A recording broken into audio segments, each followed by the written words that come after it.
Hi guys, my name is Yinka. I want you to be watching NasTv Africa. They are giving premium content. Shout out to NasTv Africa. NasTv Africa, in Africa for Africa.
My name is AbdulAzeez from NasTv Africa, where we manifest African goodness, and this is our program, Personality, where we, as an online mentorship platform, where we bridge the gap between the mentors and the mentees in Africa, where we spread to people that have done one for themselves in their chosen endeavors and career, that have something to share with the young ones in Africa so that they can learn from them.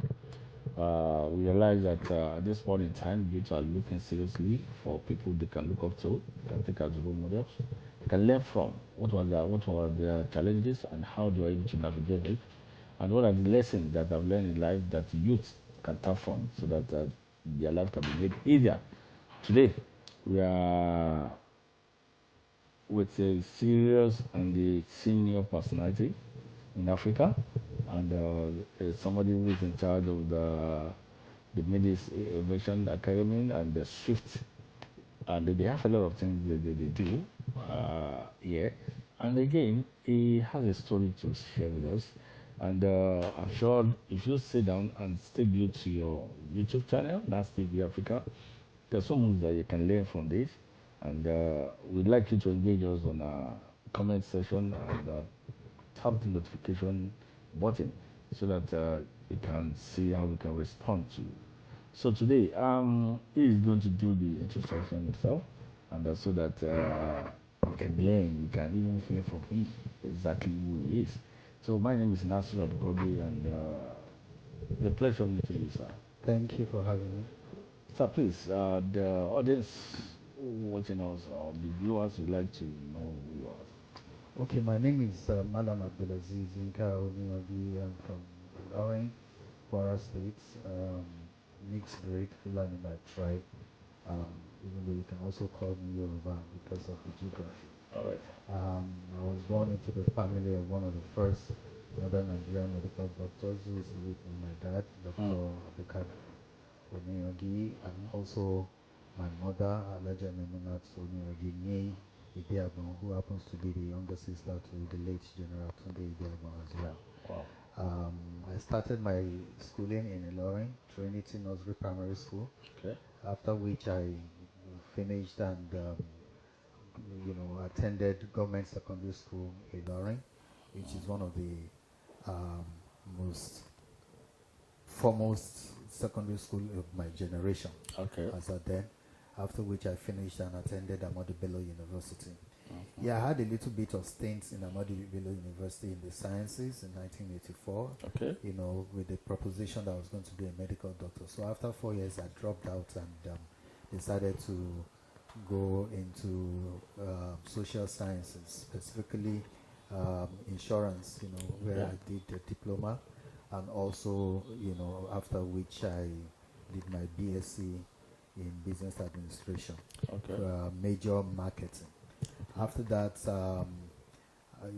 talking about my educational career, I also did my master's MBA, specific focus on international finance as well. Then also attended the famous risk management school, which is the Danish Risk Management of West Africa in Gambia, where I also had a distinction.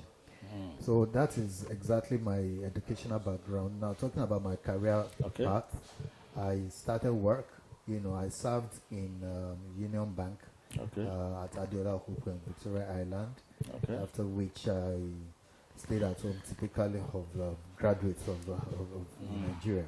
Then I got admission. I got employed into Nigeria Insurance Corporation. After that, which I spent about 8 years.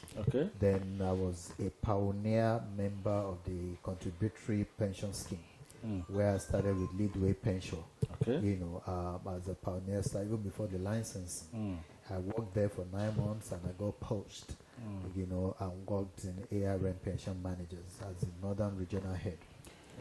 Which I also did for 4 years and eventually left them for Lotus Islamic Finance. Again, I was a pioneer member of the Islamic finance industry in Nigeria. I spent 1 year, after which I decided to be on my own. And being on my own has been challenging. I started with a company called Farisna Investment Company, which our major focus was on events management, and we were the first to have a marquee in Kaduna. Broke even in 6 months and go on and on. And after which, by Providence, I started the Swift Air Aviation, services. Having noticed that there is a niche market for it, then essentially we now started focusing basically on the healthcare industry. So this is just a very brief summary of who I am, and what I do. Oh, thank you very much. And this is quite very interesting, and you have done so much, and you have a bunch full of experience. Thank you. Thank you. When you said that you from finance to Swift Air, can you tell us the connection between all this career you have done? The connection and what are the things pushing you to leave and move to another thing? Well, for me, I think I'm an adventurous person, and I am the kind of person that have a small chest. I have a small body but big chest, so I like to shop in waters where people are not even thinking about. I'm a risk taker. The non-investment finance industry was a very good one. It's part of my career. Especially starting from the fact that you did from insurance, and also then migrated to healthcare. So eventually, Providence, will take you to places. So there is no direct interrelationship between the two, but it's just my own adventure. So after which I also joined politics, by the way.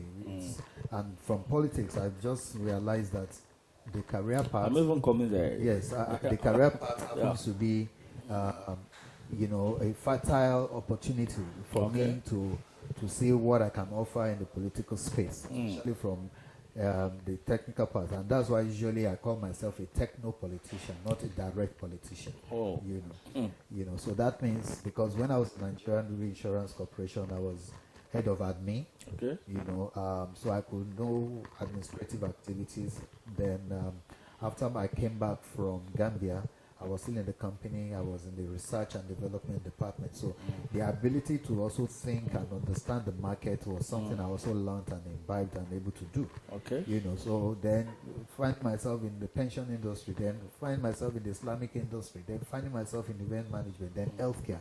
So for me, with all those things lumped together, I think it creates an opportunity that I could do a lot in the political space. Oh, good. That means, in a way, you want to say that you are being prepared for a kind of cosmopolitan leadership. I think Allah prepared me for it. All right, because I would never have thought that I would be in politics. Oh, very well, good. Now let me start from politics. Now, what exactly drove you into politics? Did you ever see yourself as a politician, all this while you're following this career, do you ever think one day you find yourself playing politics to the point of playing party politics? Yeah, honestly, in my career, if anybody had told me that I would be joining politics, I would have disputed it. You know, because I mean, I didn't see any need for it until probably when I started my air ambulance business, and I realized that there's a way you can give back to the society, and one of the ways, you know, several ways, but one of the ways is from the political side, and also from my career, all the things I've learned are something I could even use, you know, to lump together and with that experience and get into the political space and see what value you can add. Yes, at some point, at the gestation, at the beginning rather, you know, I was invited by some creme de la creme for a purpose.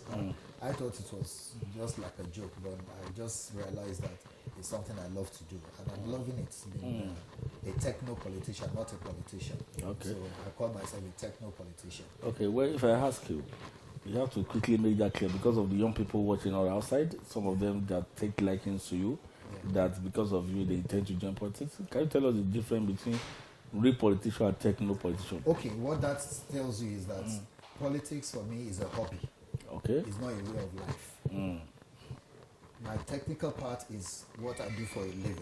So once I'm done with politics, I go back to what I'm doing for me. I don't depend on politics to survive. Okay. I depend on my intellectual ability and technical prowess, you know, to survive.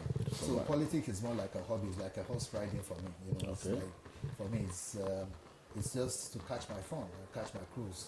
Do you like? I'm not going to leave you there. You're opening kind of worms. I don't want misinterpretation. What you say is hobby. Yeah. It's like having fun. Yes. Are you saying you don't take politics personal? No, it's not personal. I mean, for me, it's an avenue for you to sell your vision. Okay. And why you think you want to do things very differently. Okay. I know we're in a system where monetary inducement has always been the foremost whatever. But you don't blame people. It's the deceits and the fact that they've not been able to be convinced that, yes, really, the leaders really mean well, you know. So, and it's tough when you want to fight a stereotype, you know, but definitely you are focused on it, you know. So for me, I love it with the sense that it also gives me easy access to the grassroots people, especially the young guys. It's amazing from the little I've done in politics to tell you that there are a lot of intelligent young people out there that one can mentor, you know, to change the narratives, you know, and leave the money. Money will be, whether you like it or not, money is spent. Okay. You know, even in the United States of America, but then not to be dependent on that for you to make a decision. Okay. And for me, I have friends in other parties. Never, I mean, destroys my respect for them. You know, it's not something personal. It's not a do or die thing. You know, right now we've been done with the politics of 2023. I'm back to my job.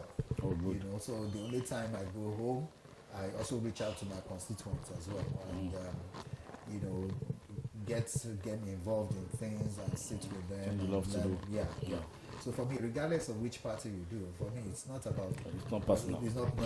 It's about what you can do to be different. So to you, by definition, policy is just a vehicle to get things done. Yeah, get things it's done. a means to an end. All the things you've learned from your technical space. Okay. This is an Policy opportunity is the for platform you to come and unleash it to exploit. and exchange it with, you know, with. Do you run the lovers. foundation? Yes, I have AbdulAzeez Foundation. What does it do? Unfortunately, I know I've been accused several times that I don't let people know what I do. You know, Okay. for me, the reason for the foundation is not for publicity and it's not for politics. Okay. Yes, it's basically more spiritual and also more religious for me. So there's AbdulAzeez Foundation. Periodically, we pay for orphans to go to school. We don't like the publicity part of it. Okay. You know, we don't. The important thing is the intention. Okay. Actions shall be judged by the intentions. So So for us, we do that food stuff during COVID, military, people I don't know. So I have people who walk around me who understand my thinking, who knows my style.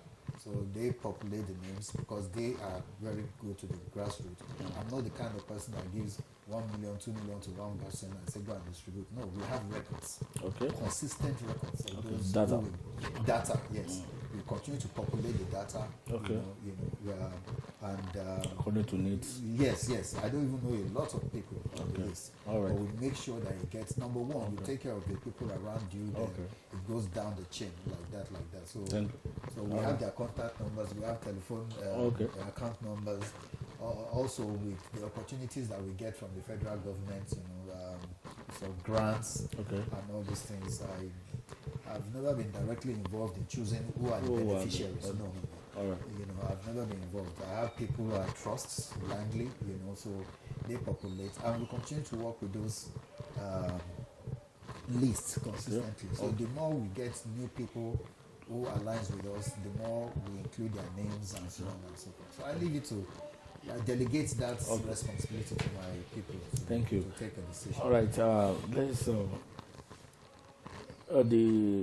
You must have had a lot of challenges. Yeah. While growing up, while in your journey as a career person, as a techno politician, there are things that you think.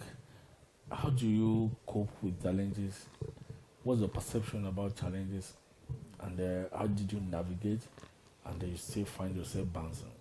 Well, for me, life itself is a challenge. Living is a challenge. A Robinson, like they always say in insurance, a Robinson Crusoe who lived on an island can still get struck by lightning, by thunder.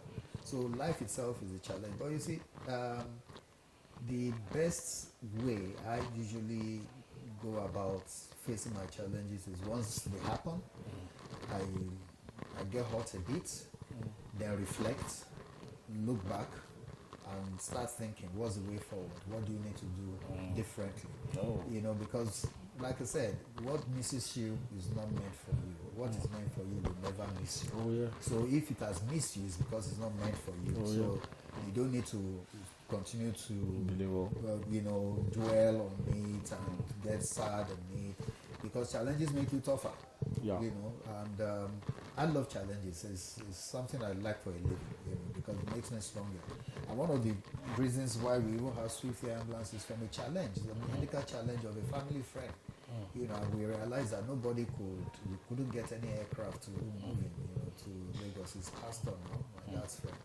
So I saw an opportunity and I went to Dubai, and before you know it, without paying a penny, I got leasehold, on 4 aircrafts, from a company, through my Syrian friend, in Dubai. And all these things didn't last 2 hours, over coffee, So, and that's what I always say to the young ones: never say the challenges will not make you do things. Start it.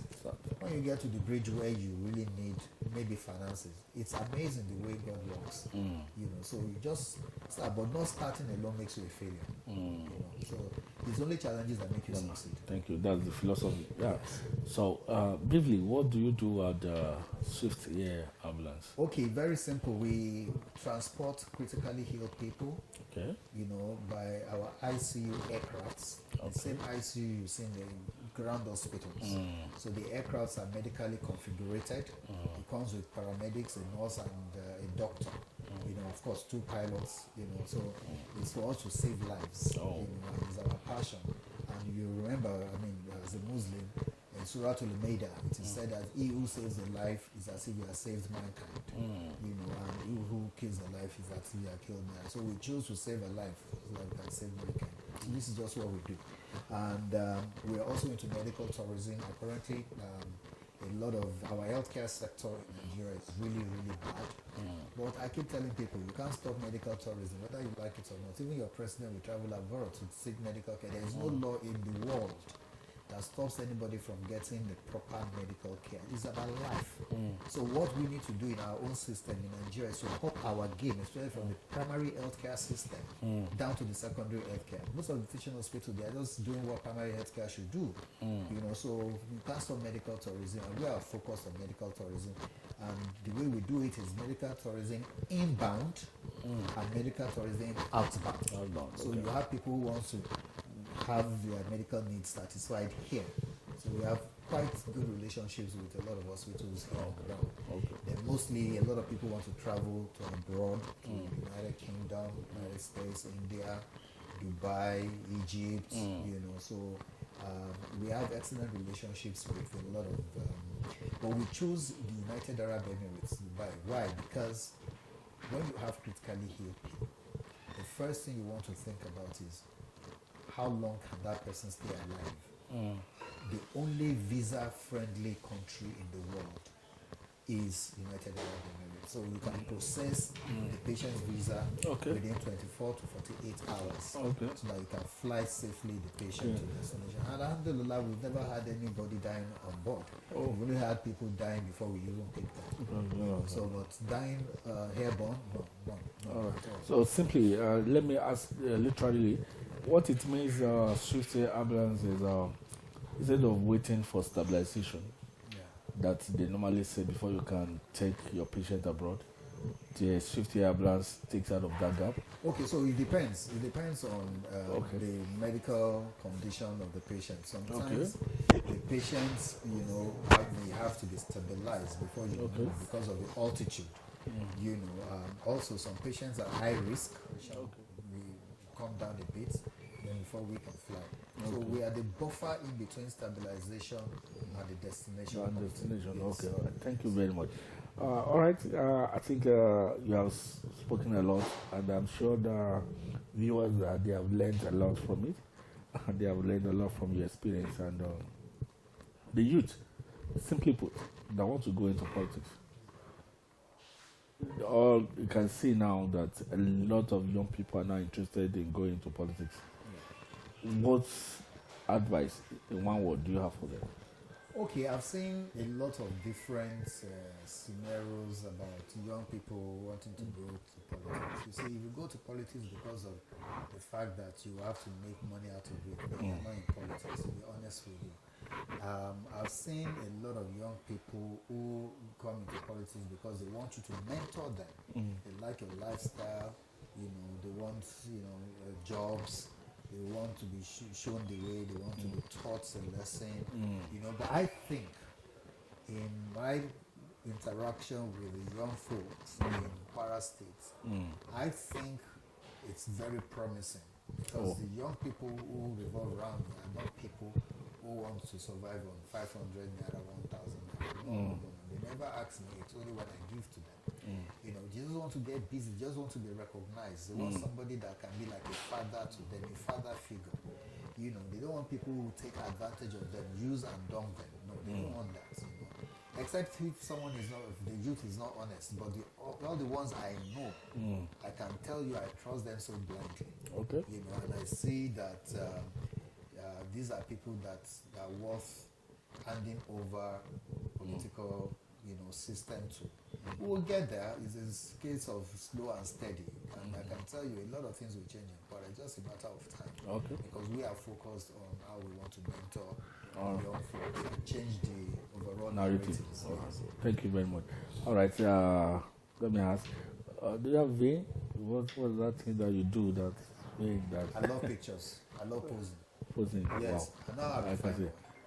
Wow. Okay. At what point did you realize that you are a fine boy? Right from childhood. Okay, you had so many toasters or something? I don't know. I don't know about that. I don't know about that. But I'm very conscious of myself. You know, in the sense that I come from a medical background and I'm a teacher. My mom was a teacher. So there was no room for you to do things wrongly as a teacher. You know, the way you eat, the way you talk to people, the way you interact, the kind of places you go, you know, and the kind of dresses you wear, you know, and it's amazing. So I mean, whether we like it or not, that's actually affected my lifestyle. Okay. In fact, my first cake was a very beautiful cake. Even though people laughed that it was wrong, but that was a very beautiful cake. Okay. You know, and when I was small, I had this curly hair. Okay. Even though I'm bald now because of old age. Okay. Yeah, so I'm very conscious of myself because we're grown to be conscious of ourselves. All right. In Yoruba, my father used to say "Batinrin Lankoni." So you never can tell who you meet anywhere you go. So you need to be smart. You need to dress well. And if ladies are my favorite admirers, why not? If not, because I look good. That's a good one. It's good to know. Okay, fine. What advice, in simple terms, do you have for the African leaders? You know, consider the coups here and there, and now start from Nigeria then to Africa. In simple terms. Nigeria. Yeah. Okay, so it's a very complex issue, especially the current issue we have with Nigeria. You see, Nigeria and Nigeria are just no different. Whatever happens to Nigeria will happen to Nigeria. I can tell you, even I can speak to you right now. Food stuff prices, a lot of millions of dollars are being lost in the northern part of. You know, they have about 7 states that are their boundaries. So for me, in as much as democracy is the way to go, the current situation in Nigeria needs to be looked at with critical attention. You know, don't forget that most of the places where you have a coup d'etat are francophone countries. You know, and this tells you a story of how France and the relationship they've had with them over time. You know, and so we need to really tread carefully. Now, at this time in Nigeria, we can't even afford to have military interference because really we're still battling with our insecurity system. And don't forget, they are also battling with the same system. So is it that you want to push people from there into Nigeria, or you push people from Nigeria into the other side? It's a very complex area, but I have this serious conviction that there won't be military interference. Then African leaders, I mean, let's respect the rules of democracy and everybody will be fine. Simple as that. Okay, good. What advice do you have for African youth? African They are youth, becoming restless. Yeah, I mean, this has come down for the fact that our leaders have not really played well to their responsibility, but the youth are very patient. Whether you like it or not, a larger percentage of them they believe. In fact, a lot of youths are even doing their own thing. They just want the enabling environment for them to be able to thrive in whatever they want to do and take a risk and a little bit of support. They are not asking for too much. You know, so I think the youth should continue to be focused and believe in themselves, believe in the dream, and the dream will be actualized. Thank you very much. What's your favorite quote? My favorite quote: Majada wajada, no struggle, no success. Who are your role models? Well, Prophet Muhammad and Jesus Christ. When I go through my low times, especially in the cases of betrayal or treacherous, I look at them that if they could bear, who am I? You know, so and especially in my political setting, those two were my major, you know, mentors, because when the Prophet Muhammad started Islam, he was alone with his wife and Abu Bakr as-Siddiq and of course Ali ibn Abi Talib, you know, and mud were thrown at him. He still started from the family, you know. So as long as you believe in your dream and vision, you know, a lot of people thought at some point I was going to back out of politics. No, I can't back out of politics. I believe in my vision. It will be actualized. It's just a matter of time. And those are the thorns you get when you're on the path of changing narratives of things. I actually am a firm believer that the politics of Kwara should change for the better. It's usually focused on youth-centric. So that's one thing I believe with me. In Kwara State now, I think let me quickly digress to that place. I think the governor is involved in a lot of youth. Is this that kind of Well, from what I know, yes, he has engaged a lot of youth people into governance. What I don't know is has he given them the free space to express themselves. So, but it's a plus. Okay. It's a very very huge plus to Okay. the youth centric. I think he has done extremely well. Okay. But the flip side of it is, do they have the ability to express themselves and showcase what they have? What they have. That's the only thing. I will not be able to judge that. Okay, all right. Thank you very much. It's a pleasure talking to you Thank you for so almost 1 hour now, and I feel like we can go on and on. It's a good thing that African youth have learned one or two things. I'm sure you have learned. Briefly, you tell us the name again, what to do, and then make a little shout out and word of encouragement for us. AbdulAzeez, Yinka, I'm the CEO of Swift Air Ambulance Services and also Medical Tourism. NasTv is just the way to go. I encourage you to succeed. What starts like it's like a child, life cycle. What started as a little thing is going to grow extremely big. I want to see you in the likes of CNN and BBC, and Al Jazeera, and I'm very sure with focus, which I realize that you have, NasTv is going to go places. Resist the temptation to be partisan. It's very, very important.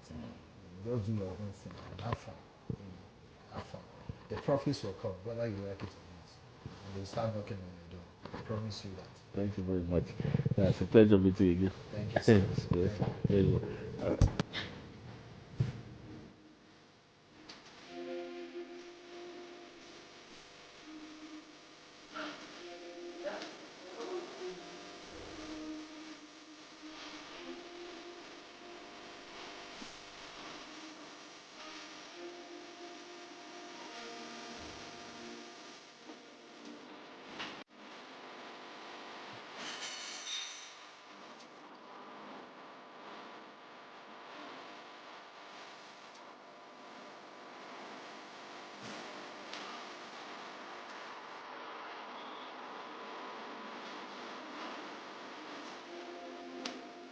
Hi guys, my name is Yinka. I want you to be watching NasTv Africa. They are giving premium content. Shout out to NasTv Africa. NasTv Africa, in Africa for Africa.